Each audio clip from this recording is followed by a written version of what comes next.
Everyone, हम start करते हैं केमिकल रिएक्शंस एंड इक्वेशंस का लेक्चर 7। ओके, हम पहले देखते हैं क्या क्या ऑलरेडी कवर्ड है इन प्रीवियस लेक्चर्स। केमिस्ट्री का बेसिक्स कवर्ड है, केमिकल रिएक्शन और उनका एविडेंसेस कवर्ड है, background knowledge for writing chemical equations, क्या हमें पता होना चाहिए टू राइट इक्वेशंस, वो हो चुका है। Writing and balancing chemical equation covered है। What are the limitations of chemical equations covered है, राइट। हमने देखा डिफरेंट टाइप्स ऑफ रिएक्शंस क्या क्या होते हैं। Short introduction of exothermic endothermic हो चुका है, राइट। और हमने कॉम्बिनेशन रिएक्शन को बहुत डिटेल में देखा हुआ है। इस लेक्चर में हम डीकंपोजिशन रिएक्शन को फुल डिटेल में देखने वाले हैं। सारे कॉन्सेप्ट्स को इसका एक्सप्लेन किया जाएगा और हम देखेंगे why decomposition reaction is endothermic, इन सबका एक्सप्लेनेशन होगा। हम एक देखेंगे इसमें rule of colour for compounds. अभी क्या है ना, आगे जैसे हम पढ़ेंगे तो जब बहुत सारे एग्जांपल आएंगे और उसमें डिफरेंट कंपाउंड्स आएंगे, उनका कलर आएगा, राइट। तो सबको मेमोराइज तो नहीं करना है, तो हम आपको कुछ हम लोग रूल बताने वाले हैं जिससे क्या होगा कि आपको आपके सिलेबस के कंपाउंड से मेजॉरिटी ऑफ कंपाउंड्स का कलर आपको समझ में आ जाएगा। Additionally colour of some gases का एक लिस्ट दिया जाएगा जो आपको याद होना चाहिए। और फिर हम देखेंगे decompositions by heat, by electricity, by light, ये सारे कॉन्सेप्ट्स कवर किए जाएंगे, राइट। और डिफरेंट एक्टिविटीज एंड क्वेश्चंस जो भी डिकम्पोजिशन रिलेटेड है सबके सब कवर होगा। ओके, तो अब स्टार्ट करते हैं हमारी दूसरे टाइप की reaction, second type of reaction which is decomposition reaction. Combination reaction हमने देख लिया जिसमें दो या दो से ज्यादा सब्सटेंस मिलकर एक सब्सटेंस बनाते हैं। डिकम्पोजिशन में क्या हो रहा है, reaction in which a compound breaks into two और मोर सिंपलर सब्सटेंसेस। एक कंपाउंड है वो ब्रेक होगा इनटू टू और मोर सिंपलर सब्सटेंसेस, तो इसको बोलते हैं डिकम्पोजिशन की। डिकम्पोज हो गया, ब्रेक हो गया इनटू सिंपलर सब्सटेंसेस। सब्सटेंस का मतलब क्या होता है, कैन बी एलिमेंट और कंपाउंड। ओके, तो कॉम्बिनेशन में क्या होता था, दो या दो से ज्यादा सिंपलर सब्सटेंस मिलके एक सब्सटेंस बनाते थे। इसमें उसका उल्टा हो रहा है कि एक जो कॉम्प्लेक्स सब्सटेंस है वो ब्रेक होकर सिंपलर सब्सटेंस बना रहे हैं। तो इसको क्या बोलते हैं, इसलिए बोलते हैं ऑपोजिट ऑफ, ये देखो इसको आप बोल सकते हो ऑपोजिट ऑफ कॉम्बिनेशन रिएक्शन। इसमें क्या हो रहा होगा, इसमें अगर एक कंपाउंड ए होगा, राइट, तो ये ब्रेक होकर बी प्लस सी बन सकता है। एक बी कोई सब्सटेंस होगा, सी सब्सटेंस होगा, स्टार्ट किया ए से, बट ये ब्रेक हो गया दो कंपाउंड में, दो सब्सटेंस में, या दो से ज्यादा भी सब्सटेंस में। जैसे एग्जांपल देखो, H2O ब्रेक हुआ O2 and H2 में। इसको अगर इक्वेशन के फॉर्म में लिखूं तो क्या होगा, H2, यहीं पे लिख देता हूं, देखो जैसे वाटर है, ये अगर H2 और O2, इसमें ये देखो दो एलिमेंट थे, हाइड्रोजन और ऑक्सीजन, राइट, ये ब्रेक हो गए, ब्रेक होकर हाइड्रोजन अलग, ऑक्सीजन अलग। H तो लिखेंगे नहीं, H2 ही लिखेंगे, O नहीं लिखेंगे, O2 ही लिखेंगे। ये कॉन्सेप्ट हमने समझा हुआ है। ओके, अब दूसरी पॉइंट क्या कह रही है, energy is needed to carry out. क्या हमने सीखा था बॉन्ड के बारे में, यहाँ कुछ ब्रेक हो रहा है, ब्रेक होकर सिंपल सब्सटेंस बन रहा है, तो बॉन्ड को ब्रेक करने के लिए हमें एनर्जी रिक्वायर्ड होती है। तो यही लिख रहा है कि एनर्जी इज नीडेड, एनर्जी चाहिए, तो हमें कुछ ब्रेक करना है। जब भी बॉन्ड ब्रेक करना होता है तो हमें चाहिए होता है एनर्जी, उसको देना पड़ेगा। मतलब क्या हो रहा है, एनर्जी इज नीडेड, एनर्जी इसको देना पड़ेगा। और एनर्जी जो होगा हम देखेंगे ये वो हीट के फॉर्म में हो सकता है, लाइट या इलेक्ट्रिसिटी, बट एनर्जी देनी होगी, वो हीट हो या लाइट हो, इलेक्ट्रिसिटी, हम देखेंगे। और क्या है, डिकम्पोजिशन रिएक्शन आर एंडोथर्मिक। क्या होता है, अगर हीट की जरूरत है, हीट एब्जॉर्ब कर रहा है, हीट का कंजम्पशन हो रहा है, राइट, तो क्या बोलते हैं, इसको एंडोथर्मिक बोलते हैं। एक्सोथर्मिक में हीट रिलीज होता है, आउट, एक्सो आउट, एंडो इन। अगर चाहिए इसको, राइट, इसको इस एनर्जी ले रहा है ये इसमें रिएक्शन में, तो ये एंडोथर्मिक है। तो ये क्या है, एंडोथर्मिक है।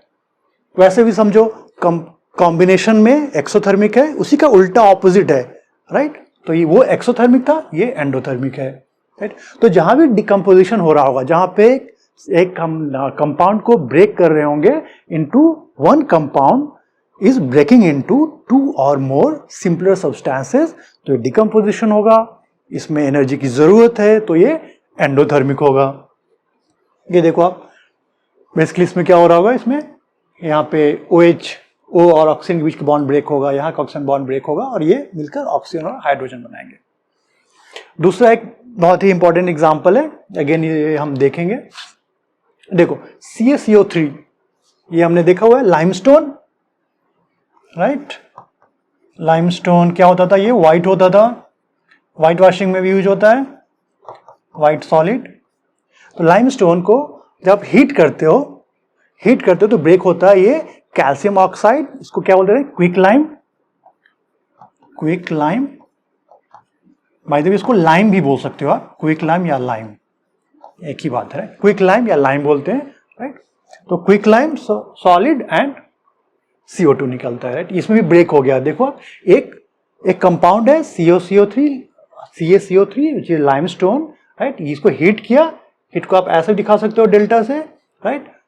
ये क्या हो जाएगा, CaCO plus CaO plus CO2 gas, right. आप चाहो तो यहाँ पे प्लस हीट भी लिख सकते हैं लेफ्ट हैंड साइड में, अगर एंडोथर्मिक है तो आप यहाँ भी प्लस हीट लिख सकते हो। और ये सारे के सारे रिएक्शन क्या होंगे, ये सारे के सारे रिएक्शन जो भी डिकम्पोज हो रहा है, जैसे H2O, राइट, H2NO2 ब्रेक होगा, तो ये भी क्या है, एंडोथर्मिक है, एंडोथर्मिक रिएक्शन, राइट। ये भी क्या है, डिकम्पोजिशन है तो एंडोथर्मिक होगा, एंडोथर्मिक। तो डिकम्पोजिशन तो है और साथ ही साथ ये एंडोथर्मिक भी है, ओके।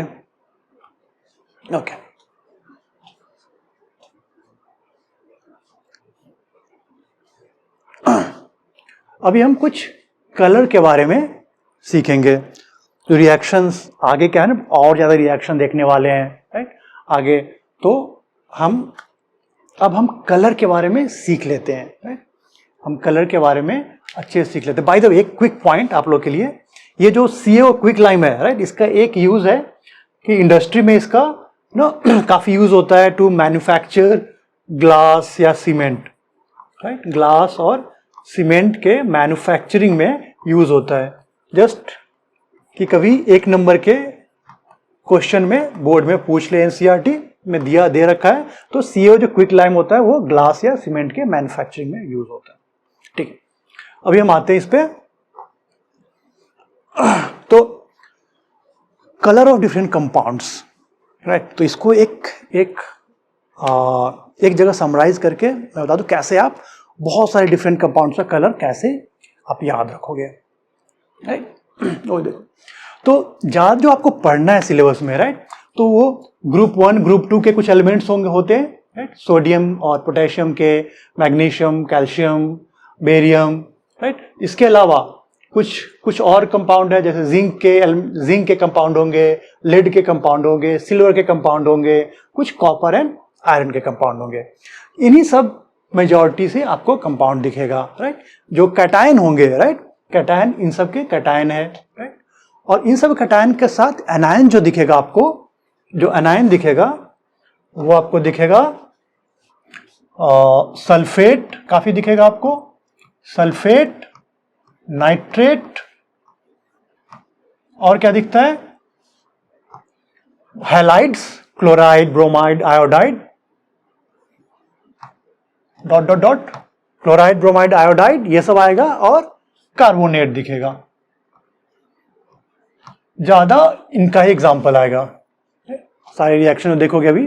तो इन सब मेटल का, ये मेटल कैटायन होते हैं, जो मेटल जो येलो में लिख रखा है, sodium, potassium, calcium, zinc, lead, copper, iron, right.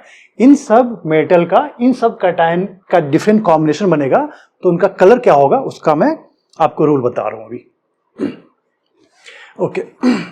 तो पहला चीज, ये कॉपर और आयरन को भूल जाओ, कॉपर आयरन को छोड़ दिया, ठीक है। क्या बचा? ग्रुप 1 और 2 वाले एलिमेंट है, sodium, potassium, magnesium, calcium, barium, zinc, right, lead, Ag।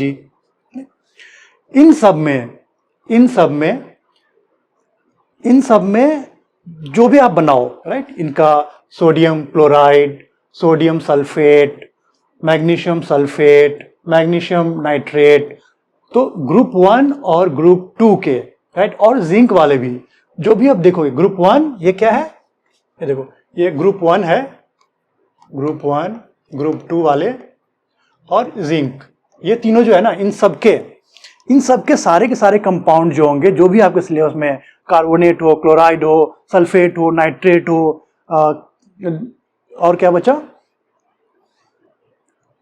ठीक है, ये सब क्या होंगे, ये सब व्हाइट या कलरलेस होंगे। क्या होंगे सब? व्हाइट। अब बताता हूं दोनों में डिफरेंस क्या है, व्हाइट या कलरलेस। बेसिकली इन सब कंपाउंड का जो सॉलिड लोगे आप, सॉलिड, तो सबके सब व्हाइट होंगे, राइट। जैसे NaCl देखो, NaCl क्या होता है, जो सॉल्ट होता है व्हाइट होता है, बट पानी में घुला दोगे उसको, पानी में उसको डिसॉल्व कर दोगे, राइट, अगर पानी में डिसॉल्व हो जाएगा तो कलरलेस हो जाएगा। ये सब क्या है, सबके सब आइदर व्हाइट होंगे सॉलिड फॉर्म में, और जब पानी में घुलेगा तो कलरलेस होगा, पानी में अगर नहीं घुलेगा तो फिर व्हाइट का व्हाइट ही रहेगा।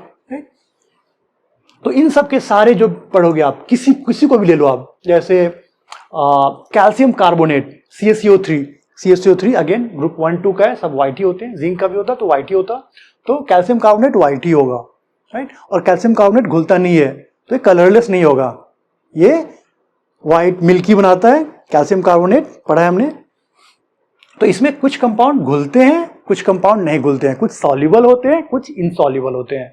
अगेन एक हम पढ़ेंगे आगे, जब डबल डिस्प्लेसमेंट पढ़ेंगे तो सॉल्युबिलिटी टेस्ट पढ़ेंगे, तो उसमें हमें पता लगेगा रूल क्या होता है, कौन से कंपाउंड सॉल्युबल होते हैं, कौन से इनसॉल्युबल होते हैं, वो हमें पता लग जाएगा।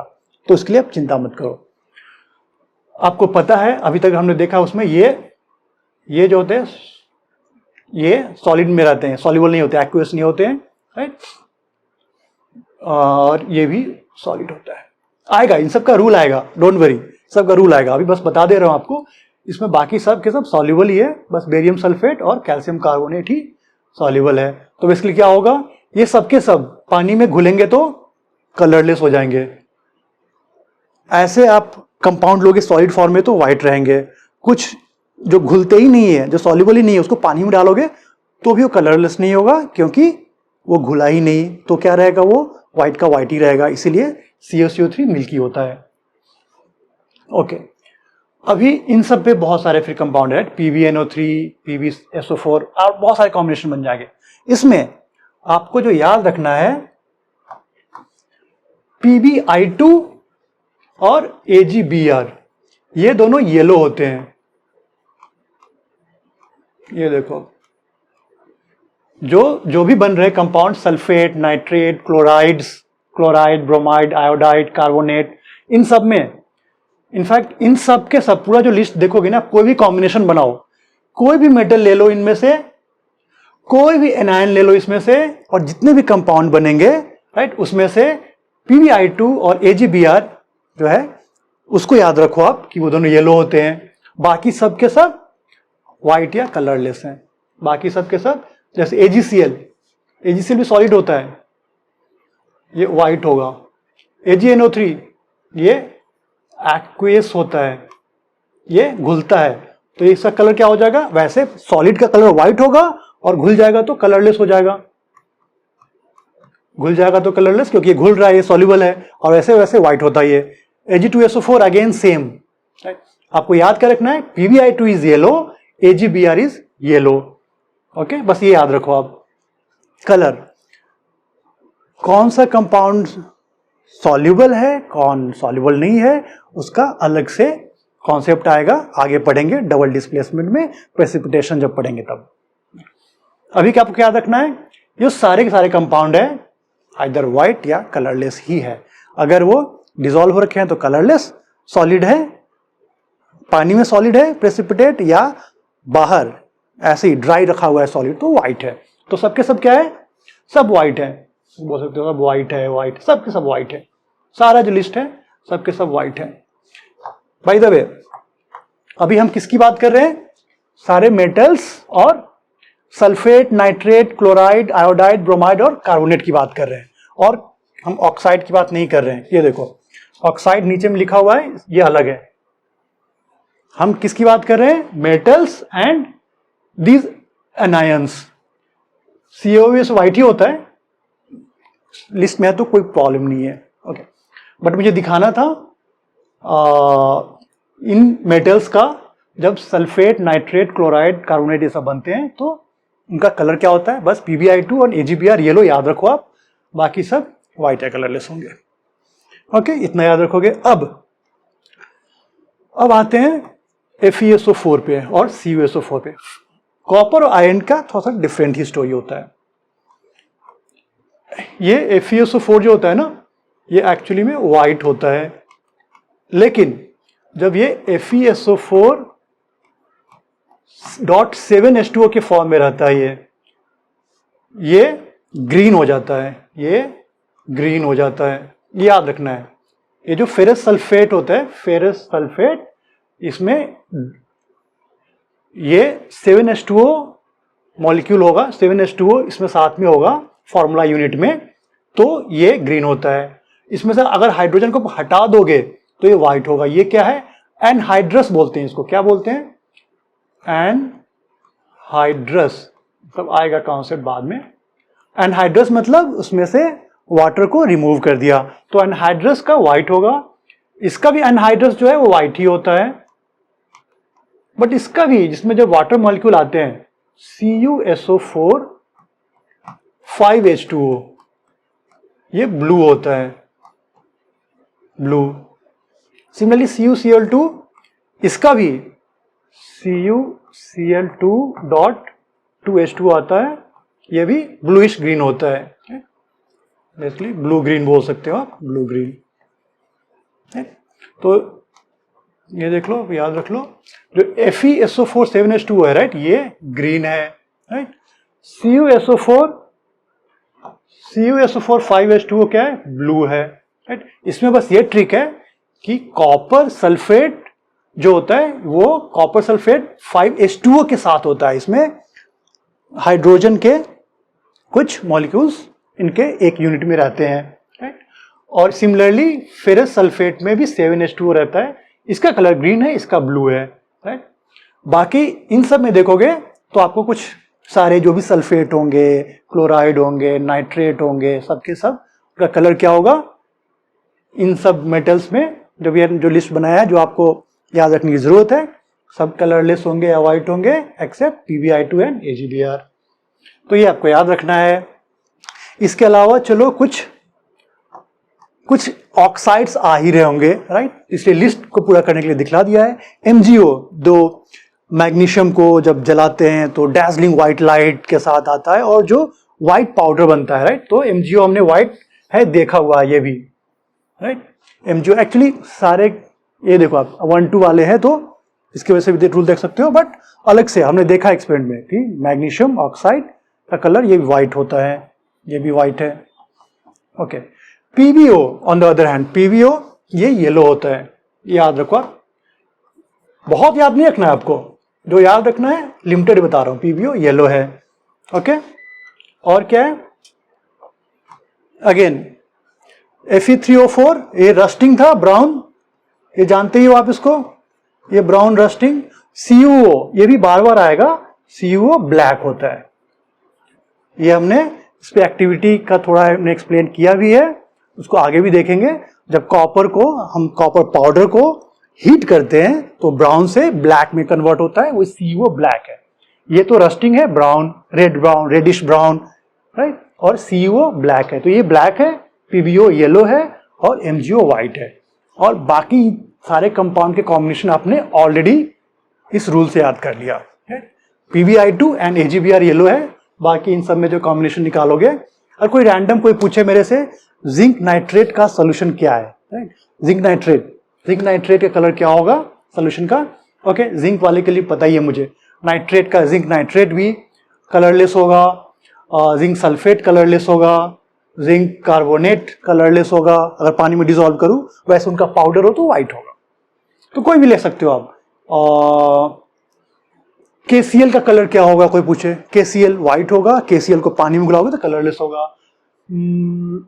अब मैं सोडियम सल्फेट, कोई बोलता है सोडियम सल्फेट का कलर क्या होगा, NaSO4 Na2SO4। तो सब याद नहीं करना है कि हर कंपाउंड का कलर क्या होगा। ओके, ये ग्रुप 1-2 वाला, और जिंक का जो भी होता है सल्फेट, नाइट्रेट, क्लोराइड, सब कुछ सब क्या होता है, व्हाइट होता है। इसको पानी में डालूंगा तो ये कलरलेस बन जाएगा। तो ये हमें याद रहेगा, अगर ये रूल अगर याद है हमें, तो रिएक्शन में हमें हर रिएक्शन को रटने की जरूरत नहीं है, राइट। हम इस फ्रेमवर्क को यूज करेंगे, इस बड़े रूल को यूज करेंगे और खुद हम कलर का गेस कर लेंगे।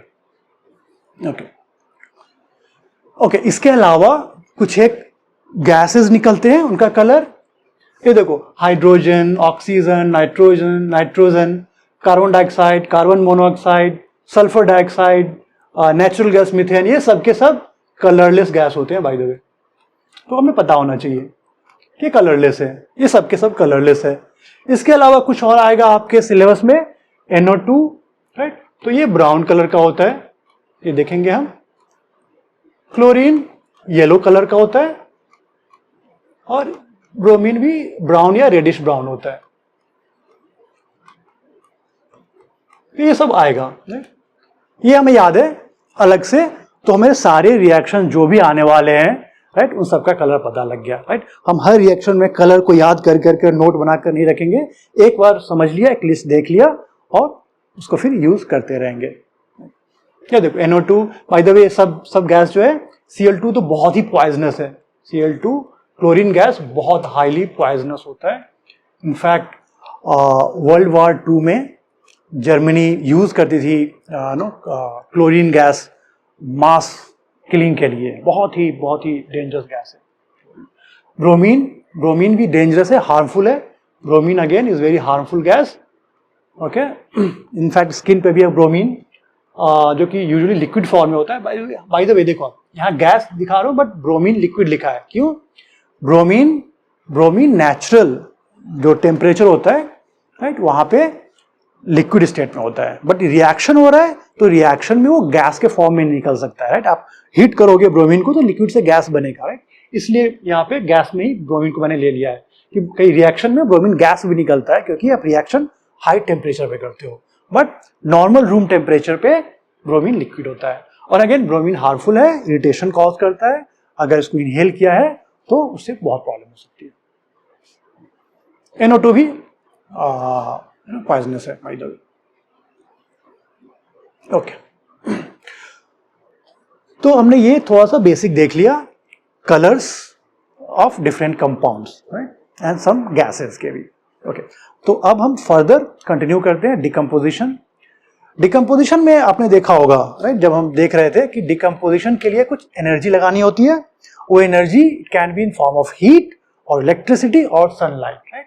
ये देखो, हमने देखा था हीट, लाइट और इलेक्ट्रिसिटी, राइट। तो 3 टाइप के डिकम्पोजिशन होते हैं। पहला जो हीट है, हीट वाले को देखते हैं, जो हीट वाला है उसको देखते हैं। एक बार आपको लिस्ट बना ही देता हूं, लिस्ट आपको दिखाता हूं। डिकम्पोजिशन जो होगा, 1 सेकेंड, जो बोले डिकम्पोजिशन, राइट, डिकम्पोजिशन, तो बेसिकली इसमें एनर्जी देना होता है। कोई रिएक्शन होगा, जैसे कंपाउंड A होगा प्लस एनर्जी देना है, तो ये ब्रेक होगा B प्लस C में। एक A सब्सटेंस होगा, कंपाउंड होगा, उसको एनर्जी देना है तो वो ब्रेक होगा BnC, जो कि सिंपलर सब्सटेंस है, ये सिंपलर कंपाउंड होंगे, ठीक है। तो एनर्जी 3 फॉर्म में हो सकता है, राइट। ये एनर्जी अगर पहला हीट के फॉर्म में है, तो इसको हीट दिया हमने, हीट देकर उसको ब्रेक किया, A ब्रेक हुआ BnC में, तो बोलते हैं इसको, अगर हीट दिया है तो थर्मल डिकम्पोजिशन। क्या बोलते हैं? Thermal decomposition. अगर इलेक्ट्रिसिटी यूज किया है हम इलेक्ट्रिसिटी भी यूज कर सकते हैं, वो भी फॉर्म ऑफ एनर्जी है, तो इसको बोलते हैं इलेक्ट्रोलिसिस। ओके, इसको बोलते हैं इलेक्ट्रोलिसिस। इलेक्ट्रोलिसिस और डिकम्पोजिशन बाय इलेक्ट्रिसिटी बोल सकते हो या इलेक्ट्रोलिसिस इन शॉर्ट। लाइट से हो सकता है, राइट। जो लाइट से होता है, लाइट भी अगेन एनर्जी है, तो इसको बोलते हैं डिकम्पोजिशन बाय लाइट या फोटोलिसिस। शॉर्ट में फोटोलिसिस बोल सकते हो। Photolysis is nothing but decomposition by light.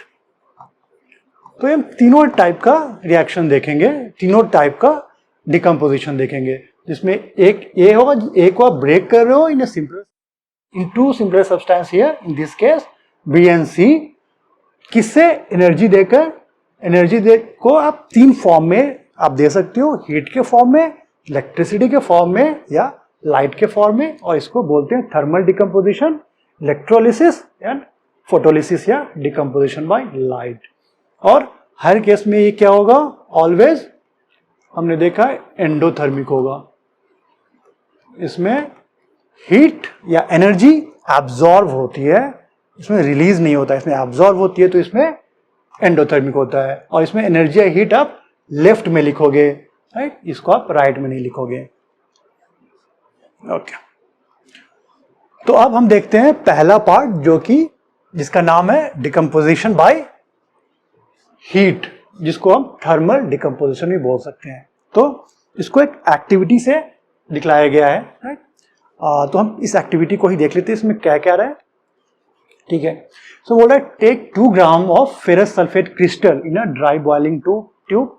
Okay, note the colour of ferrous sulphate crystal, heat the boiling tube over the flame of the burner और spirit lamp as shown in figure, observe the colour of crystal updating. तो इसमें देखते हैं हो क्या रहा है, इसमें हो क्या रहा है।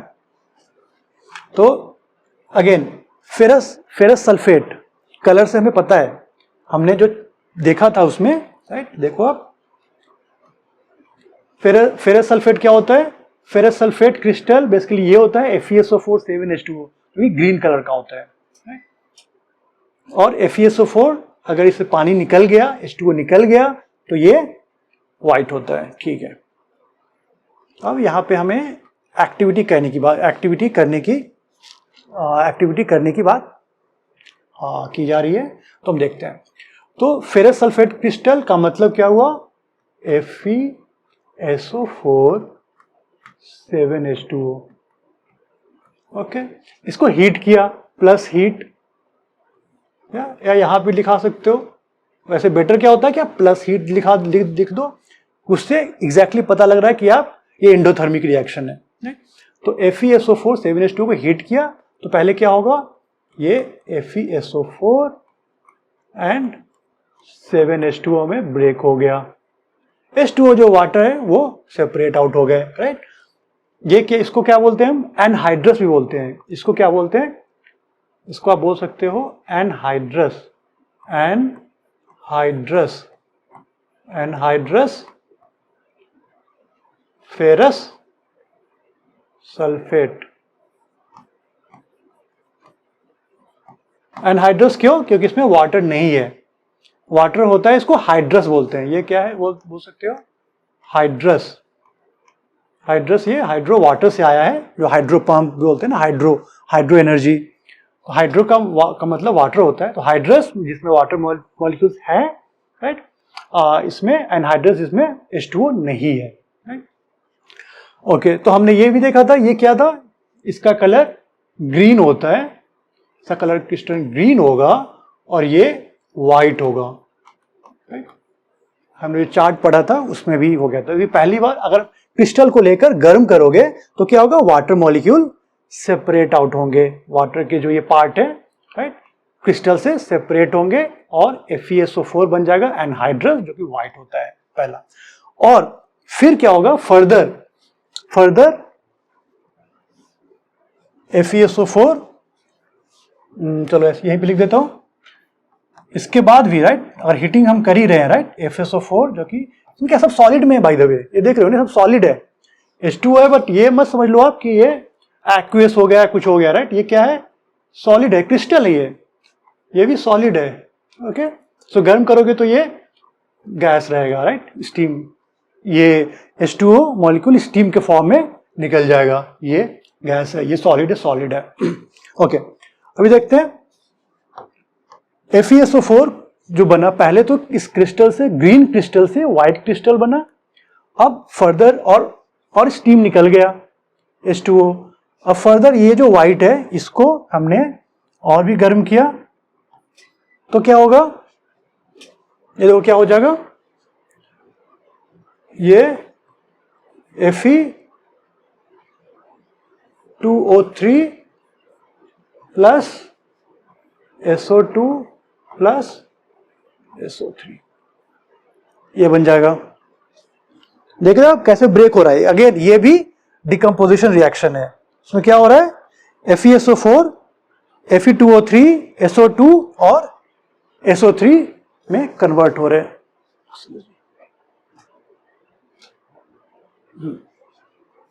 ये देखो FeSO4 जो व्हाइट था ये कन्वर्ट हो गया Fe2O3 में, और SO2 और SO3 ये सब क्या है? गैस है।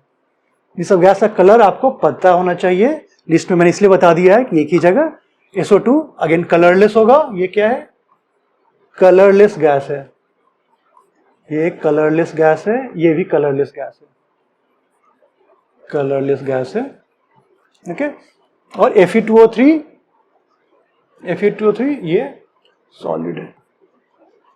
ओके, Fe2O3 अगेन ये ब्राउनिश होगा।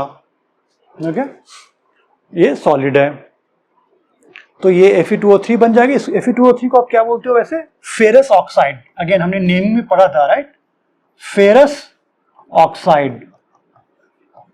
फेरस क्यों? क्योंकि Fe का, सॉरी, ये फेरिक ऑक्साइड है, माय बैड। ये देखो क्या है,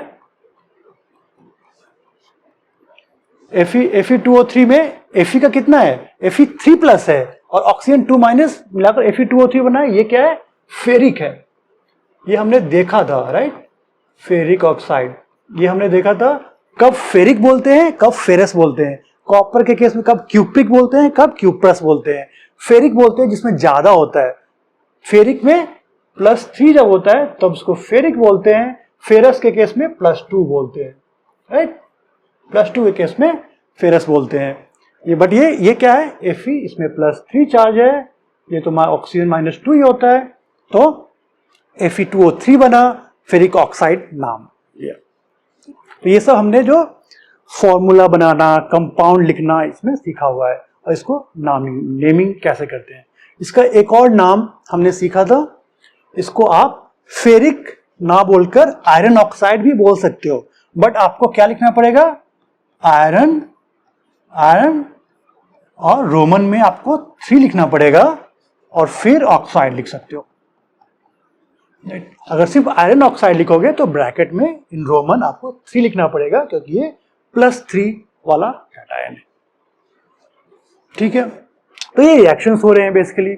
अगर आप फेरस सल्फेट का क्रिस्टल लोगे जो कि ग्रीन होता है, इस ग्रीन को आप गर्म करोगे, राइट, तो पहले तो ये ब्रेक होगा इसमें, और फिर फर्दर FeSO4 भी ब्रेक होकर फेरिक ऑक्साइड और SO2 एंड SO3 गैस निकलेंगे। ये सब कलरलेस गैस है, पॉइजनस गैस है, और क्या क्या है? कलरलेस गैस है, पॉइजनस गैस है, पंजेंट स्मेल है, पंजेंट स्मेल बेसिकली जो सल्फर, बर्निंग सल्फर सा स्मेल होता है, जो आप मैच स्टिक जलाते हो, राइट, मैच स्टिक जलाते हो तो जो स्मेल आता है वही पंजेंट बर्निंग स्मेल है, राइट। तो ये सब होगा, ये ऐसी स्मेल होगा, ये पॉइजनस भी है, इससे थोड़ा हार्मफुल गैस है, अगर बहुत क्वांटिटी में लेने पे बहुत हार्म कर सकती है। और कुछ पॉइंट आपको जानना है? ठीक है, बताता हूँ मैं आपको और डिटेल इसके बारे में, एक्टिविटी के बारे में, बट उसके पहले आप देख लो, आपका कलर देख लो, कलर देख लो। ये देखो, ये क्या था?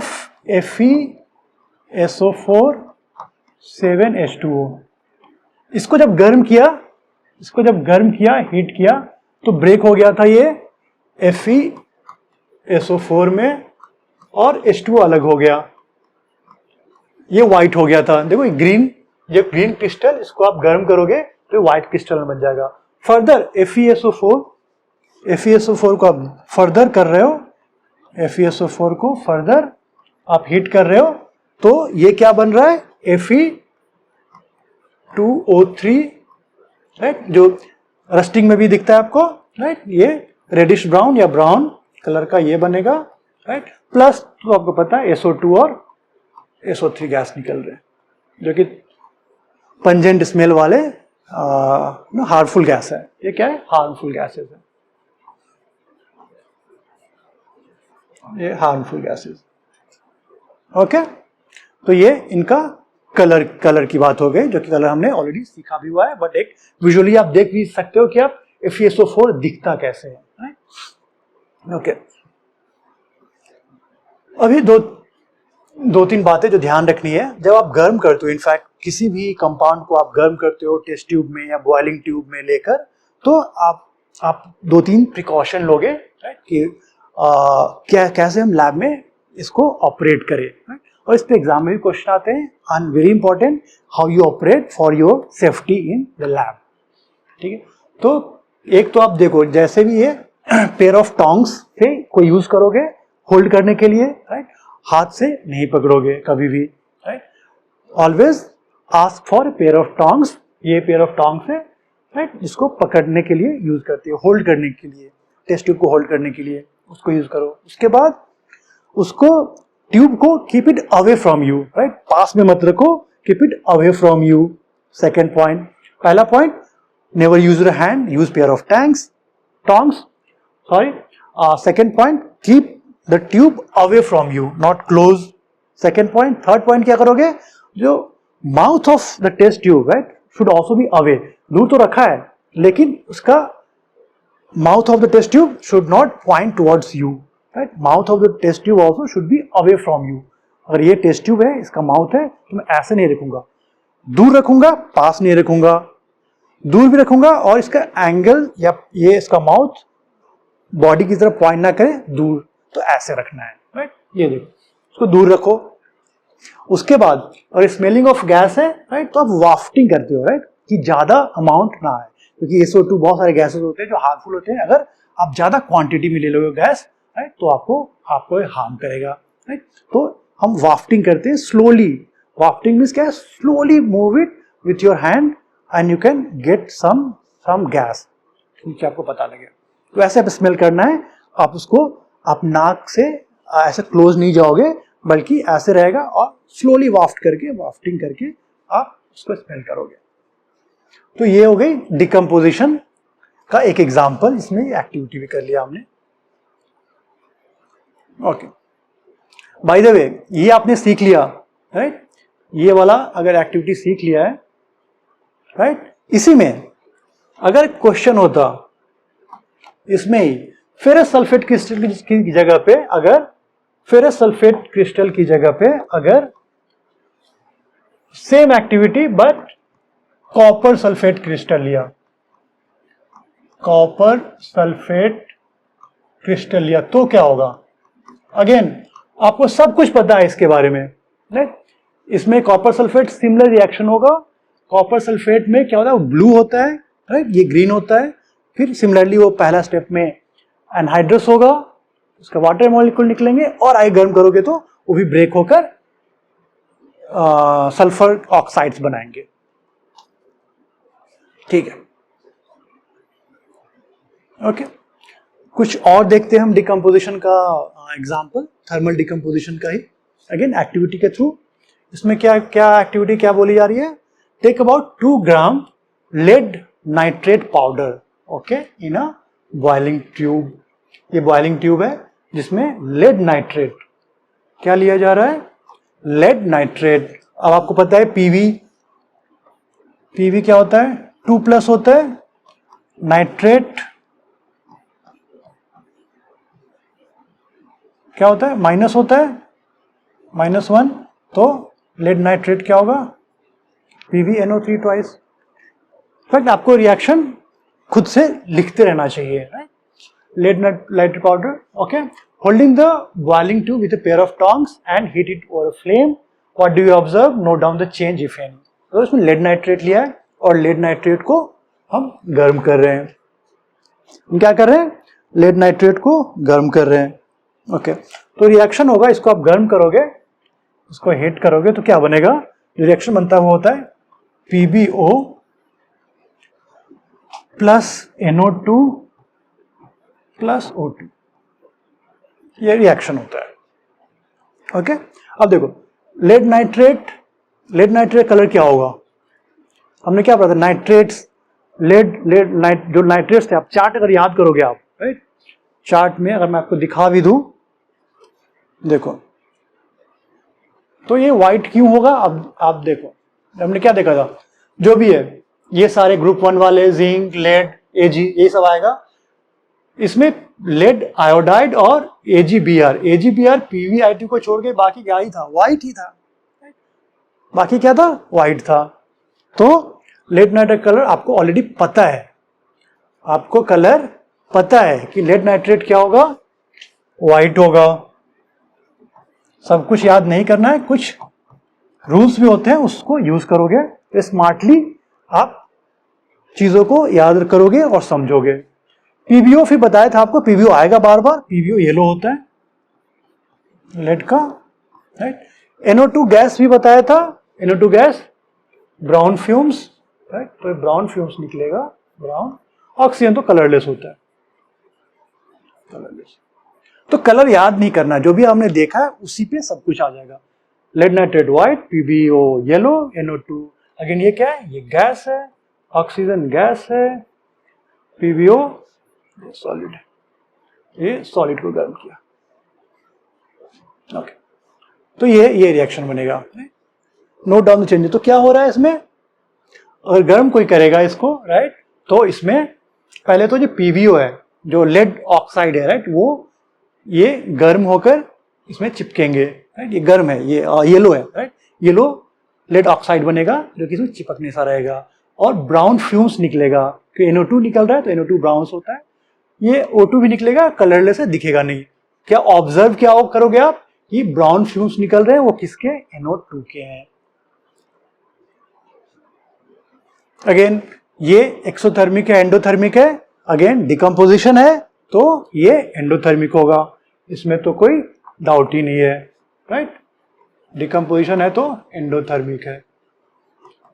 अगर ये एक्टिविटी नहीं भी होता, PbNO3 अगर ये रिएक्शन हो रहा है, तो हमें पता होता कि इसको हीट करना पड़ेगा तभी ये रिएक्शन होगा, क्योंकि ये डिकम्पोजिशन है. इसमें हमें कुछ ब्रेक करना है, ब्रेक करके सिंपलर कंपाउंड्स बनाने हैं. ब्रेक करने में हमें हीट देनी होती है. और हमने पढ़ा हुआ है वैसे भी, डिकम्पोजिशन रिएक्शन जितने भी होंगे सबके सब एंडोथर्मिक हो गए. सबको सभी को एनर्जी की जरूरत है. ओके, अब देखते हैं हमने क्या देख लिया? डिकम्पोजिशन बाय हीट, उसके कुछ एग्जांपल्स देख लिए. अभी हम देखते हैं डिकम्पोजिशन बाय इलेक्ट्रिसिटी, राइट, या इलेक्ट्रोलिसिस भी बोलते हैं, राइट. और हम इन पर्टिकुलर जो एग्जांपल कर रहे हैं वो इलेक्ट्रोलिसिस ऑफ वाटर कर रहे हैं. ओके, तो बेसिकली रिएक्शन तो ये हो रहा है, सिंपल सा रिएक्शन, कि इसमें बेसिकली वाटर होता है, राइट. वाटर, इसको इलेक्ट्रोलिसिस होकर ये H2 एंड O2 में ब्रेक हो रहे हैं. तो इसको हम डिकम्पोजिशन बोल सकते हैं, क्योंकि एक सब्सटेंस ब्रेक होकर मल्टीपल सब्सटेंस बना रहे हैं, सिंपल सब्सटेंस बना रहे हैं, तो डिकम्पोजिशन है. इसको इलेक्ट्रिसिटी की हेल्प से कर रहे हैं तो इसको डिकम्पोजिशन बाय इलेक्ट्रिसिटी कह सकते हैं या इलेक्ट्रोलिसिस भी बोल सकते हैं. और हम जो एग्जाम्पल देख रहे हैं वाटर का देख रहे हैं. तो इसमें एक एक्टिविटी दे रखी है एनसीईआरटी में, उसके थ्रू हम समझेंगे उसमें क्या करना है. तो अगर आपको इलेक्ट्रोलिसिस करना है जो एक्टिविटी के अकॉर्डिंग, तो पहले आप एक प्लास्टिक मग लिया. ये देखो, ये प्लास्टिक का मग लिया. ओके, प्लास्टिक के मग में दो नीचे बॉटम में दो होल किया, राइट. इन दो होल में आपने रबर का स्टॉपर डाला. ये जो दिख रहा है आपको, ये रबर का स्टॉपर है. रबर का स्टॉपर क्या होता है? ये देखो, दिख रहा है, ये देखो, ये रबर का स्टॉपर है. इसमें रबर का स्टॉपर, इसमें 1 होल है, इसमें 2 होल है, इसमें कोई होल नहीं है. तो रबर के स्टॉपर आते हैं, कोई भी अगर होल बना हो तो उसमें पे स्टॉपर को डाल दोगे. अगर स्टॉपर को डालोगे तो बंद हो जाएगा, राइट। जैसे ये देखो, ये स्टॉपर है, इसको होल में डालेंगे तो वो पूरे अच्छे से उसको क्लोज कर देगा। इस स्टॉपर में फिर होल होगा, इस स्टॉपर में, ये देखो यहाँ पे होल है स्टॉपर में। तो इस होल में जो पहले तो हमने इस मग में होल किया, उसमें एक रबर स्टॉपर डाल दिया। रबर स्टॉपर डालने से क्या होता है कि वो पानी लीक नहीं करेगा। और इस रबर स्टॉपर में फिर पतला सा होल है, उसमें हमने इलेक्ट्रोड डाला। बेसिकली ग्रेफाइट या कार्बन का एक रॉड आता है, उसको इलेक्ट्रोड बोलते हैं, अभी बात करेंगे वो क्या होता है। बट उसमें ग्रेफाइट का रॉड उसमें घुसा दिया, ऐसे इंसर्ट कर दिया दोनों में। ओके, ये हो गया। इसके बाद हम क्या कर रहे हैं, इसके बाद आप क्या करोगे, ये देखो, ये जो देख रखा है हाइड्रोजन ऑक्साइड, ये दो टेस्ट ट्यूब लिया, इन दोनों टेस्ट ट्यूब में पानी भरा और दोनों को उल्टा करके डाल दिया। जो इलेक्ट्रोड था, पहले ये मग था, मग में होल किया, रबर स्टॉपर डाला, उसमें ये जो ब्लैक वाला है, ये इलेक्ट्रोड्स दो डाले। इलेक्ट्रोड्स डालने के बाद हमने दो टेस्ट ट्यूब लिया, दोनों टेस्ट ट्यूब को पानी से भरा और इसके ऊपर ऐसे डाल दिया। ओके, ये डालने के बाद अब पहले पानी भी भरा, राइट। हमने क्या किया, एक मग लिया, इस मग में दो में होल किया, होल में हमने रबर के दो स्टॉपर डाले, रबर स्टॉपर के होल में फिर इलेक्ट्रोड डाला। इलेक्ट्रोड डालने के बाद पहले इसमें पानी भरा, पहले पानी भरोगे आप जो कि इलेक्ट्रोड के हाइट से ऊपर हो। इलेक्ट्रोड यहां तक है तो यहां तक पानी भर दिया, और ये पानी भरने के बाद फिर हम टेस्ट ट्यूब में पानी भर के अलग से और दोनों को डाल दिया, दो टेस्ट ट्यूब भी डाल दिया। तो पहले पानी भरा हुआ था, उसके बाद हमने दो टेस्ट ट्यूब भी डाल दिया। तो ये सेटअप है, ये हो जाएगा। उसके बाद आप एक को पॉजिटिव से कनेक्ट करोगे, एक को नेगेटिव से कनेक्ट करोगे, राइट। जो एनोड है, अभी बताऊंगा इसका मतलब। एनोड का मतलब होता है ये पॉजिटिव, बैटरी के पॉजिटिव एंड से जुड़ा है, और ये जो कैथोड है वो नेगेटिव से जुड़ा है। ओके, तो इसमें आपने किसी एक को आपने पॉजिटिव से जोड़ा, जिसको भी पॉजिटिव से जोड़ोगे उसको एनोड बोलते हैं, जिसको भी आप बैटरी के नेगेटिव से जोड़ोगे उसको कैथोड बोलते हैं। ठीक है, तो ओके। और फिर जैसे आप स्विच ऑन करोगे तो क्या होगा, देखोगे आप कि वाटर में बबल्स आ रहे हैं और दोनों जगह ऊपर कुछ गैस आ रही है, राइट। और देखोगे आप कि ये जो गैस है इसका एक का वॉल्यूम दूसरे के वॉल्यूम से कम है, इसका ट्वाइस है, इसका हाफ है, राइट। ओके, तो ये इंपॉर्टेंट पॉइंट थी। कैथोड के बारे में बताऊंगा मैं, एनोड के बारे में बताऊंगा। यहाँ पे कौन सी गैसेस निकल रही है, कितनी निकल रही है, इसका एक्सप्लेनेशन आएगा। और एक और चीज है कि इसमें आप एक और क्या करते हो, ओके, डायग्राम नहीं लिखा, बट आप थोड़ा सा डाइल्यूटेड H2SO4 आप इसे मिक्स करते हो थोड़ा सा पानी में। इसमें बेसिकली इसमें क्या होता है, इसको बोलते हैं इलेक्ट्रोलाइट। इलेक्ट्रोलाइट के बारे में हम बहुत पढ़ेंगे एसिड एंड बेस चैप्टर में, सेकेंड चैप्टर में बहुत डिटेल से इसको कवर किया गया है। बट अभी जान लो, इलेक्ट्रोलाइट्स होते हैं जिसमें पॉजिटिव्स एंड नेगेटिव्स आयंस होते हैं जो पानी में जाकर ब्रेक हो जाते हैं। तो क्या होता है, इलेक्ट्रोलाइट डालने की वजह से इसमें बहुत सारे पॉजिटिव एंड नेगेटिव चार्ज आ जाते हैं। इलेक्ट्रोलाइट का काम क्या होता है, राइट, ये इसमें पॉजिटिव एंड नेगेटिव आयंस होते हैं। तो जैसे ये पानी में डालते हो, ये पॉजिटिव और नेगेटिव आयंस ब्रेक हो जाते हैं और इसमें बहुत सारा चार्ज आ जाता है। इसकी वजह से, इलेक्ट्रोलाइट की वजह से इसमें चार्ज आ जाएगा, तो फिर ये बैटरी से आप जोड़ोगे तो इलेक्ट्रिसिटी कंडक्ट हो पाएगा। अगर आप इलेक्ट्रोलाइट नहीं डालोगे, लाइक H2SO4 है, सिमिलरली आप NaCl भी डाल सकते हो, बहुत सारे एग्जांपल्स होते हैं। NaCl डाल दोगे तो भी होगा, राइट। तो कोई भी इलेक्ट्रोलाइट डालोगे तो उसकी वजह से आयंस और चार्ज आ जाएगा। चार्ज होने की वजह से, राइट, एनफ चार्ज हो जाएगा तो इलेक्ट्रिसिटी का फ्लो होगा, तभी तो रिएक्शन होगा। इसलिए इलेक्ट्रोलाइट डालना जरूरी है। एक एक पॉइंट याद रखना है। तो ये सेटअप सीख लिया और इसमें हम इलेक्ट्रोलाइट डालते हैं और स्विच ऑन करते हैं तो देखते क्या है कि यहां पे वो आएगा, यहां पे O2 का फॉर्मेशन होगा और यहां पे H2 का फॉर्मेशन होगा। यहां पे ऑक्सीजन, यहां पे हाइड्रोजन।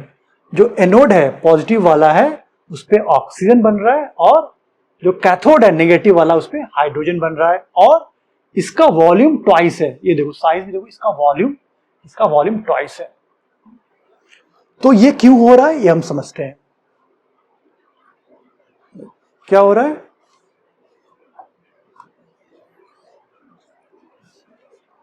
की पॉइंट्स याद कर लेते हैं इसमें। पहला चीज, कैथोड और एनोड क्या होता है।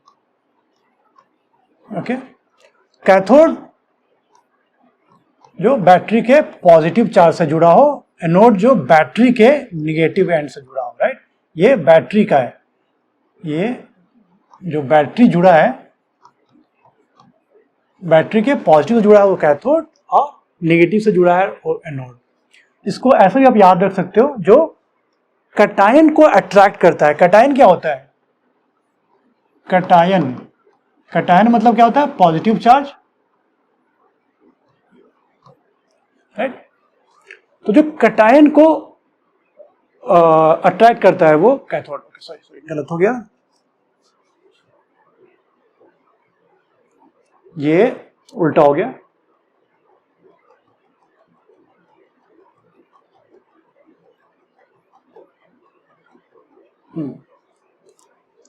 ओके, तो इलेक्ट्रोलिसिस ऑफ वाटर में कुछ की कॉन्सेप्ट्स है, उसको हम देख लेते हैं।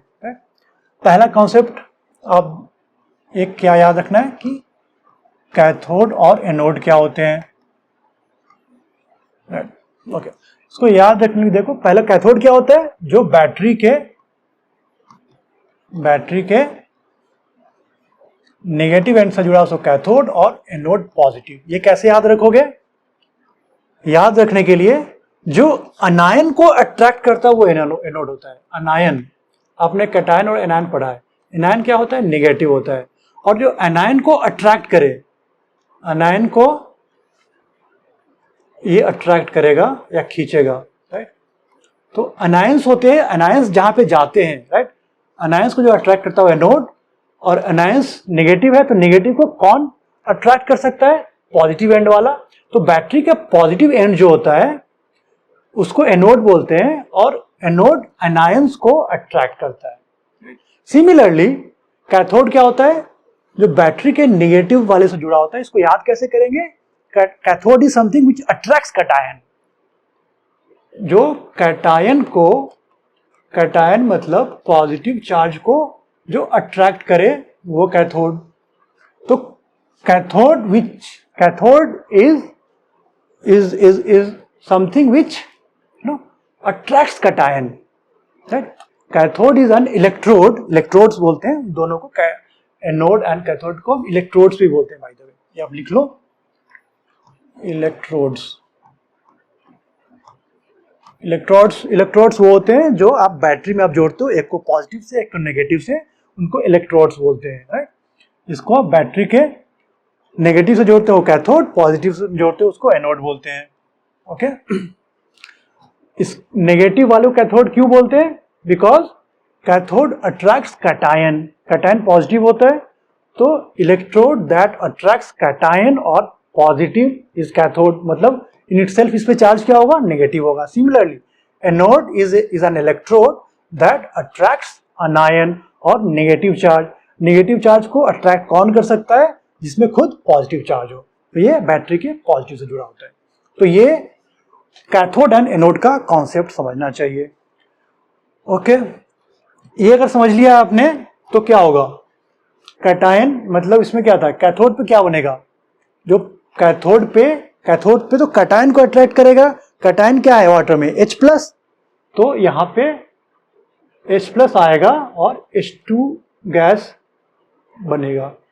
तो कैथोड पे जो कि नेगेटिव है वो पॉजिटिव चार्ज या कैटायन को अट्रैक्ट करेगा और H2 रिलीज होगा। ओके, जो नेगेटिव वाला है उस पे ये होगा, और जो एनोड है पॉजिटिव वाला वो अनायन को अट्रैक्ट करेगा, और यहाँ पे ऑक्सीजन, जो कि क्योंकि ऑक्सीजन क्या होता है O2 माइनस है और हाइड्रोजन क्या होता है H प्लस। इससे समझ सकते हो कि हाइड्रोजन इस पे बन रहा है और ऑक्सीजन इस पे बन रहा है। ओके, ये हमने समझ लिया। ओके, और क्या इंपॉर्टेंट पॉइंट थी? दूसरी पॉइंट थी कि आप एक तो इलेक्ट्रोड का डेफिनेशन समझ लिया, दूसरी पॉइंट इलेक्ट्रोलाइट मिलाना जरूरी है। इलेक्ट्रोलाइट इज मस्ट, कुछ भी आप डाल दो H2SO4 NaCl, right? Electrolyte is must, ये भी होना चाहिए। ओके, और क्या सीखा आपने? और क्या पॉइंट सीखा?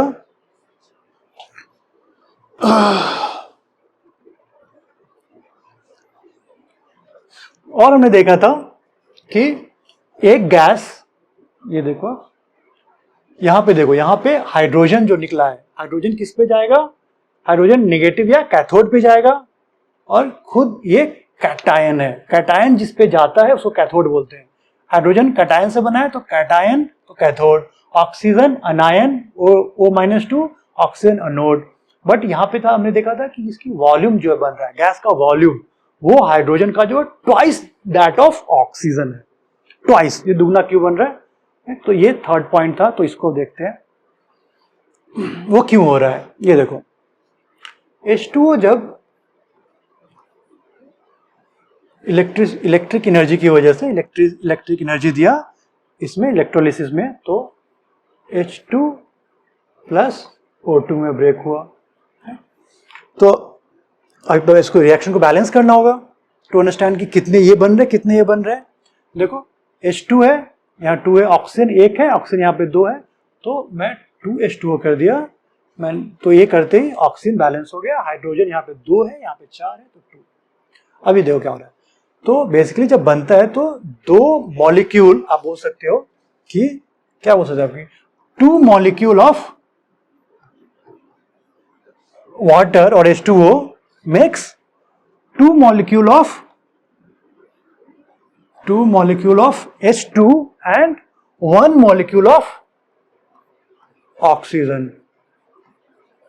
तो क्या हो रहा है, ये जो ब्रेक हो रहा है, डिकम्पोजिशन हो रहा है, तो इसमें हाइड्रोजन का 2 मॉलिक्यूल बन रहा है और ऑक्सीजन का 1 मॉलिक्यूल हो रहा है।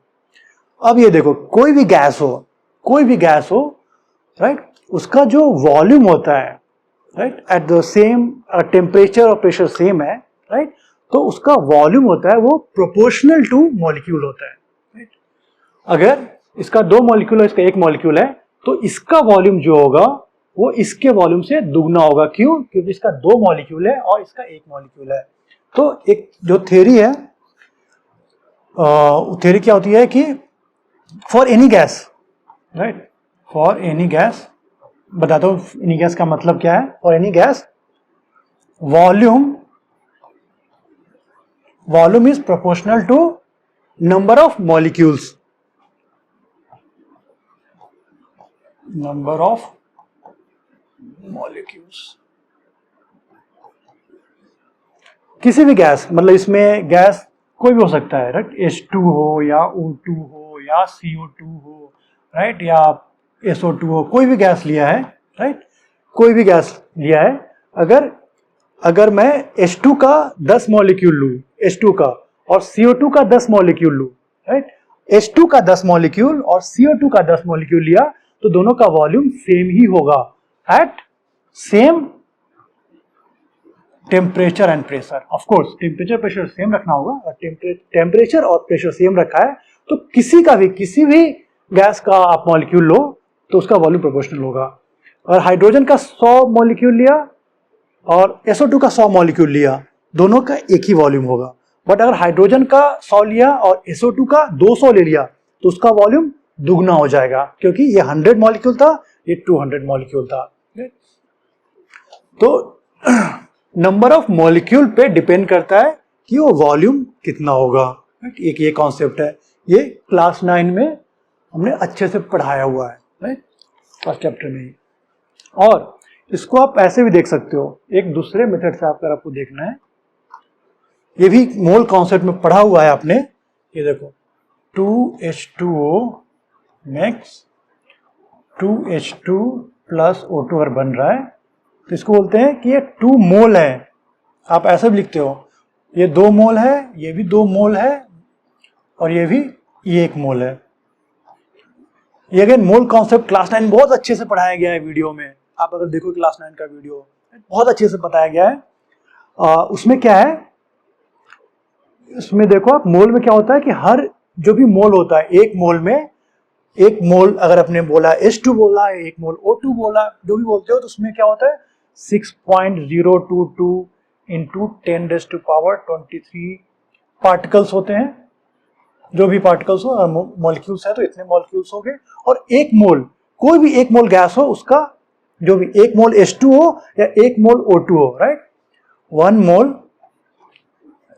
मोल गैस का वॉल्यूम होता है 22.4 litre at STP, standard room and temperature पे, जो कि 0 डिग्री सेंटीग्रेड टेम्परेचर पे और 1 एटमॉस्फेरिक प्रेशर पे आप कोई भी गैस लो, O2 लो, H2 लो, N2 लो, SO2 लो, कोई भी गैस लोगे, उसका 1 मोल अगर लोगे तो उसका वॉल्यूम 22.4 लीटर ही होगा एट STP और at 0 degree centigrade temperature and 1 atmospheric pressure. ये तो ये देखो रिएक्शन को आप ऐसे लिखते हो 2 मोल 2 मोल 1 मोल, तो इसका 2 मोल बन रहा है, इसका 1 मोल बन रहा है, तो इसका वॉल्यूम दुगना ही होगा, right. Volume is proportional to mole. एक मोल में कितना होता है 22.4 लीटर ही होता है, चाहे वो हाइड्रोजन हो या ऑक्सीजन हो। इसका 2 मोल बन रहा है, इसका 1 ही मोल बन रहा है, तो इसका वॉल्यूम भी दुगना होगा। तो इस वजह से जो आप देखते हो यहाँ इस एक्टिविटी में, यहाँ पे हाइड्रोजन का क्योंकि 2 मॉलिक्यूल बन रहा है या 2 मोल बन रहा है, तो इसका जो वॉल्यूम होगा वो इसके वॉल्यूम से ट्वाइस होगा। ओके, देखा, इस वाटर का जब इलेक्ट्रोलिसिस करते हैं तो हाइड्रोजन और ऑक्सीजन गैस निकलता है। तो हम देख लेते हैं क्विकली हाइड्रोजन और ऑक्सीजन गैस का टेस्ट क्या होता है। ओके,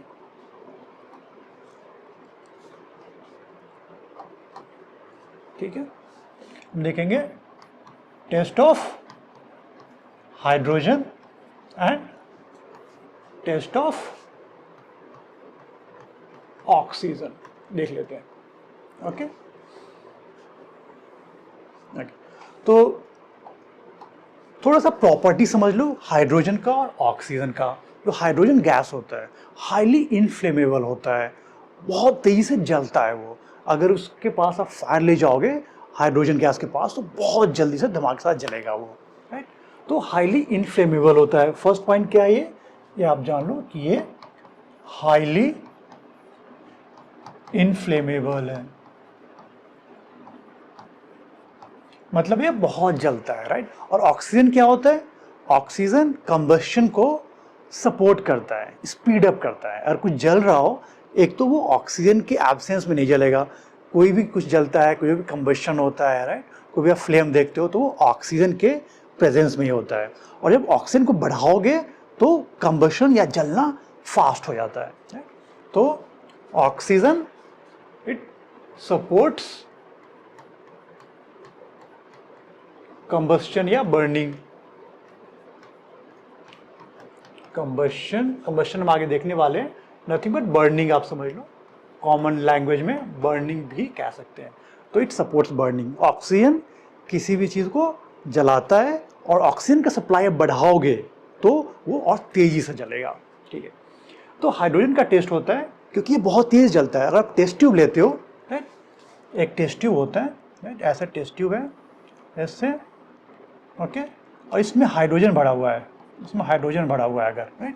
इसके पास अगर आप फ्लेम ले जाओगे, matchstick, lit matchstick, जलती हुई मैच स्टिक ले जाओगे अगर, तो ये फुल जलेगा और पॉप की आवाज, pop sound, right, it Burns with pop sound. इसको क्या बोलते हैं, it Burns with a pop sound.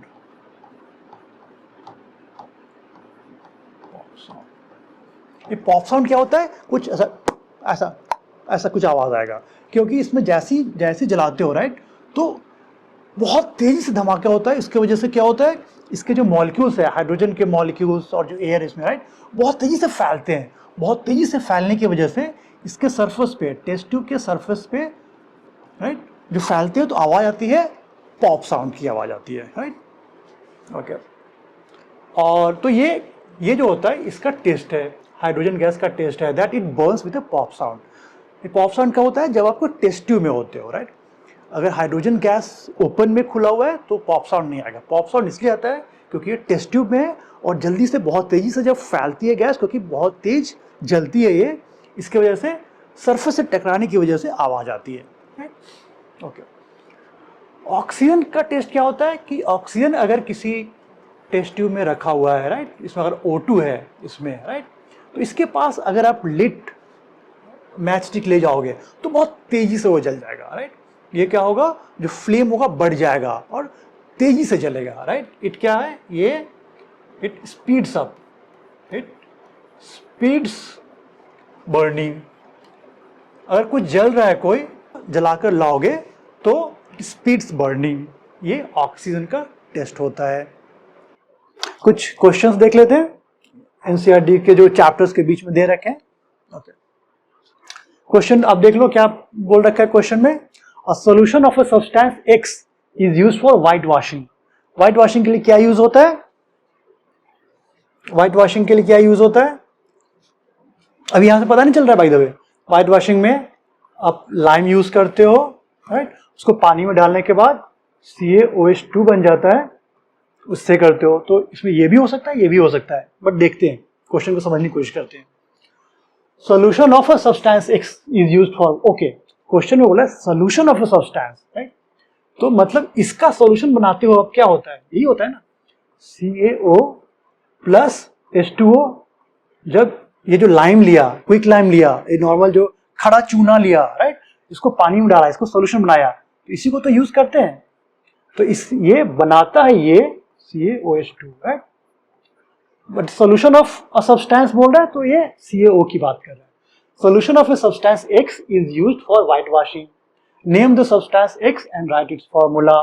Right the reaction of substance X named in one with water, right, तो विथ वाटर की बात कर रहा है, तो मतलब ये CaOH इसकी बात नहीं कर रहा है, ये तो इस वाटर से रिएक्ट करके ऐसा ही का ऐसा ही रहेगा, राइट। जो क्वेश्चन में पूछ रहा है स्लाइटली कंफ्यूजिंग, बट आप दोनों लाइन पढ़ोगे तो क्लियर हो जाएगा कि ये CaO की बात कर रहा है, CaOH की बात नहीं कर रहा है, क्योंकि ये पूछ रहा है कि सब्सटेंस को वाटर के साथ रिएक्ट करेंगे तो क्या होगा। तो समझ में आ गया कि सब्सटेंस CaO है और रिएक्शन विथ वाटर बोला तो समझ में आ गया कि इसकी बात कर रहा है, इसकी बात तो कर ही नहीं रहा है। उसकी वाटर के साथ रिएक्शन तो हमने पढ़ा ही नहीं है, राइट। हमने क्या पढ़ा है, इसका रिएक्शन विथ वाटर पढ़ा है। तो फर्स्ट का पार्ट ये हो गया, और सेकंड में इसने क्या बोला है, सेकंड में रिएक्शन लिखने को बोला है, यही तो है, CaO प्लस H2O, क्या बनेगा ये, कैल्शियम हाइड्रोक्साइड, CaOH2, OH2 क्यों हुआ, अगेन Ca2 प्लस है, OH सिंगल माइनस है, तो इसको OH का 2 आयन चाहिए Ca2 प्लस को न्यूट्रलाइज करने के लिए। तो ये रिएक्शन हो गया, और इसमें आपको वैसे ही पता है तो आप वो भी लिख दो, वाई टू लूज मार्क्स। ये क्या है, सॉलिड है, ये क्या है, आपने लिक्विड डाला पानी में, और ये क्या बन गया, एक्वियस, ओके।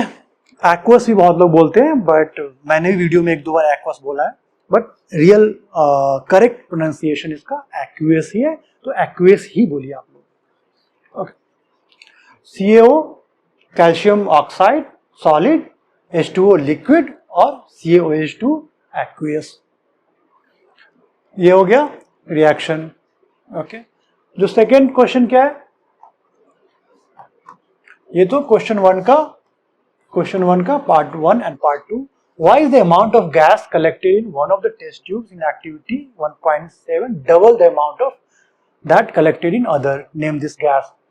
तो ये कौन सा गैस था, H2O 2H2 बना रहा था और सिंगल O2 बना रहा था, जो हाइड्रोजन इज डबल। तो ये गैस क्या है, H जो गैस है H2 is double of O2 था, ठीक है। और क्यों था इसका हमने डिटेल्ड एक्सप्लेनेशन देखा मॉलिक्यूल से और मोल कॉन्सेप्ट से, जस्ट हमने कवर किया है। ओके, तो हमने देख लिया decomposition by heat, thermal decomposition, आप हीट देते हो, ब्रेक होता है, सिंपलर सब्सटेंसेस बनते हैं। दूसरा देखा इलेक्ट्रिसिटी दिया, इलेक्ट्रिसिटी के फॉर्म में एनर्जी दिया, फिर बॉन्ड्स ब्रेक हुए, एक कॉम्प्लेक्स सब्सटेंस ब्रेक होकर सिंपलर सब्सटेंस में बना, राइट, और इसको हम बोलते थे इलेक्ट्रोलिसिस, वाटर का एग्जांपल देखा। थर्ड क्या है, अगेन हमें डिकम्पोजिशन करना है, breaking bigger substance into simpler substances, one will become many, right, एक रहेगा, एक ब्रेक होकर मेनी का एग्जांपल पढ़ रहे हैं, डिकम्पोजिशन का एग्जांपल पढ़ रहे हैं। और अभी हम पढ़ रहे हैं लाइट वाला, डिकम्पोजिशन बाय लाइट। इसको मैंने बताया था, गाइस रिमेंबर, किसको आप फोटोलिसिस भी बोलते हैं, जैसे इलेक्ट्रोलिसिस बोलते हैं डिकम्पोजिशन बाय इलेक्ट्रिसिटी, वैसे इसको फोटोलिसिस बोल सकते हो, इलेक्ट्रोलिसिस, फोटोलिसिस। ओके ओके, तो हम देखते हैं इसके रिएक्शन ओके एक्टिविटी से। इसमें क्या दे रखा है, क्या देखो, take about 2 gram of silver chloride in china dish. ये चाइना डिश होता है, ये देखो कुछ नहीं, चाइना डिश नाम है। व्हाट इज इट्स कलर, इसका कलर क्या होगा, आपने क्या लिया, AgCl लिया हुआ है, ओके, इसका कलर क्या होगा। अगर आप उसमें जाओगे, जो मैंने चार्ट बताया है, क्या बताया था मैंने इन सब के लिए, AgBr और PbI2 ये येलो होगा, बाकी सब तो व्हाइट से काम चलेगा, राइट। ये क्या है, AgBr नहीं है, AgCl है, तो ये व्हाइट होगा, ओके। और सनलाइट में रखना है इसको, place it in sunlight for some time and then observe, okay. तो देखो होता क्या है इसमें, AgCl है, ये कन्वर्ट होकर Ag एंड Cl2 बनते हैं। अगेन बैलेंस करना इजी है, बैलेंस आप कर लोगे। देखो AgCl ये सॉलिड, ये क्या होता है, व्हाइट होता है, क्यों, उस चार्ट पे आप जाओगे तो वहां पे बताया था मैंने, बस AgBr और PbI2 येलो, बाकी सब क्या थे, व्हाइट थे, राइट। जो भी क्लोराइड के लिए, ब्रोमाइड के लिए, आयोडाइड के लिए, नाइट्रेट के लिए, सल्फेट के लिए, राइट, ये सब बताया था आपको, कार्बोनेट के लिए, राइट, इन सब के लिए क्या था, फॉर Ag और फॉर Pb और फॉर जिंक और for sodium, magnesium, potassium, right, बहुत ग्रुप 1 ग्रुप 2 जितने भी थे, plus zinc plus lead plus ना Ag सिल्वर, इन सब के रूल बताया था। तो इन सब में क्या देखना था, अगर AgBr और PbI2 ये येलो होंगे तो ये AgCl है, व्हाइट होगा, Ag तो पता है, ग्रे सिल्वरी बोलते हैं इसको, ग्रे या सिल्वरी, सिल्वर तो खुद ही कलर है, समझ ही रहे हो आप, ग्रे सिल्वरी Ag, ये भी सॉलिड है। और क्लोरीन ये गैस के फॉर्म में निकलेगा। वैसे क्लोरीन आप ऑब्जर्व नहीं कर पाओगे यहाँ पे, क्योंकि सनलाइट में हो रहा है, वो धीरे धीरे बहुत ही स्लोली निकलेगा, तो पता नहीं चलेगा। आपको क्या दिखेगा कि जो व्हाइट पाउडर था, व्हाइट पाउडर ऑफ AgCl ये सिल्वर में कन्वर्ट हो गया, जो ग्रे सिल्वरी में ये देखो कन्वर्ट हो गया। ये क्या है, Ag है, ये क्या है, AgCl है। अलग कलर यूज कर लेता हूं, ये क्या है, AgCl, ये तो अब Ag है, ओके। और ये क्लोरीन गैस है, क्लोरीन गैस येलो होता है, ये आप एक फ्लास्क में रखा हुआ है, राइट, बट इस रिएक्शन में शायद ना दिखे, बट क्लोरीन गैस अगर कोई पूछता है क्लोरीन गैस का कलर क्या होता है, तो येलो होता है। ये भी हमने देखा होता है, क्लोरीन का कलर, डिफरेंट गैसेस का कलर, राइट, क्लोरीन येलो होता है, ब्रोमीन ब्राउन होता है, NO2 भी ब्राउन होता है, राइट। और बाकी मैक्सिमम जो कलर है जो आपको आपके कोर्स में, oxygen, hydrogen, SO2, CO2, CO, SO3 सब कलरलेस है, ओके तो इसमें ये होता है। तो क्या ऑब्जर्व किया आपने कि silver chloride which is white converts to grey silver, और क्लोरीन तो निकल गया, वैसे येलो होता है क्लोरीन। अगर सिल्वर ब्रोमाइड का करें तो क्या होगा? चलो रिएक्शन तो बहुत ही इजी है, बहुत ही इजी है, राइट। AgBr, ये अगेन सिल्वर एंड ब्रोमीन निकल जाएगा Br2। अगेन AgBr हमने बताया हुआ है, AgBr PbI2 येलो, तो ये येलो होगा, ये सॉलिड है। Ag अगेन ग्रे, ये तो सिल्वर का कलर है, ग्रे या सिल्वरी, सॉलिड है। और ब्रोमीन अगेन ये गैस की फॉर्म में निकल जाएगा। इसका भी पता है ब्रोमीन क्या होता है, ब्राउन या रेडिश ब्राउन भी लिखते हैं, ये देखो रेडिश ब्राउन भी लिखा हो सकता है। ये देखो ये एक्चुअल ब्रोमीन का कलर है, ये देखो ब्रोमीन जब निकल रहा है। ब्रोमीन क्या होता है, एक्चुअली लिक्विड के फॉर्म में होता है, राइट। ब्रोमीन लिक्विड के फॉर्म में होता है, गैस के फॉर्म में नहीं होता, बताया था आपको। बट जो ब्रोमीन अगर उसको आप हीट करोगे थोड़ा भी, तो जो गैस निकलेगा तो वो भी ब्राउन ही होगा, लिक्विड भी ब्राउन होगा और गैस भी ब्राउन होगा। ये क्या है, AgBr, ये देखो कलर AgBr ऐसा दिखता है, AgBr येलो, ये AgBr है। सो दैट कि आपको एक्चुअल फील आए कि कंपाउंड का कलर क्या होता है रियल में। तो ये देखो AgBr पाउडर है, ये तो सिल्वर का एक प्लेट है, और ये ब्रोमीन गैस लैब का फोटो है। ओके, तो हम देखते हैं कि हमने क्या क्या कवर कर लिया, क्या क्या सीख लिया है इस लेक्चर में। तो हमने बेसिकली डिकम्पोजिशन रिएक्शन का सब कुछ सीख लिया है, full concept of this reaction, क्यों वो एंडोथर्मिक होता है, राइट। हमने एडिशनली क्या सीखा, colour of compound, right. In fact colour of different gases का भी एक लिस्ट देखा हमने। और डिकम्पोजिशन को तो डिटेल में, वो हीट की वजह से जब होता है, इलेक्ट्रिसिटी की वजह से, लाइट की वजह से, हर टाइप का एग्जांपल्स देखा और डिटेल में, राइट।